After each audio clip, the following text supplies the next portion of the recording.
तो आज मैं बात करने वाला हूँ भोजपुरी के युवा सुपरस्टार ऋषभ कश्यप कल्लू के न्यू भोजपुरी मूवी, जिस मूवी का नाम है इमली घोटाई। इस मूवी के कन्फर्म ट्रेलर रिलीज निकल कर आ चुका है, लेकिन इस मूवी कन्फर्म ट्रेलर रिलीज जानने से पहले हम इस फिल्म के बारे में जानते हैं। इस फिल्म के स्टार कास्ट में नजर भोजपुरी के युवा सुपरस्टार ऋषभ कश्यप कल्लू, रिचा दीक्षित, प्रकाश जैस, मनोज टाइगर। और इस फिल्म की जो कहानी है हॉरर कॉमेडी होने वाला है। हालांकि कहानी के बारे में कुछ ज़्यादा पता नहीं चला, लेकिन हॉरर कॉमेडी में भी कहानी होने वाला है।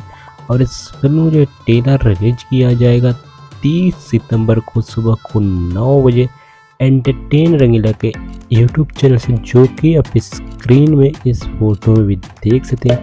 तो अगर आपको ये वीडियो अच्छा लगा तो वीडियो को जरूर से लाइक कर दीजिएगा, और चैनल पर नए हैं तो चैनल को सब्सक्राइब करने ऑल पर कर लीजिएगा। ऐसे ही मूवी अपडेट्स के लिए। बाकी मैं मिलता हूँ फिर किसी और वीडियो में, तब तक के लिए बाय बाय।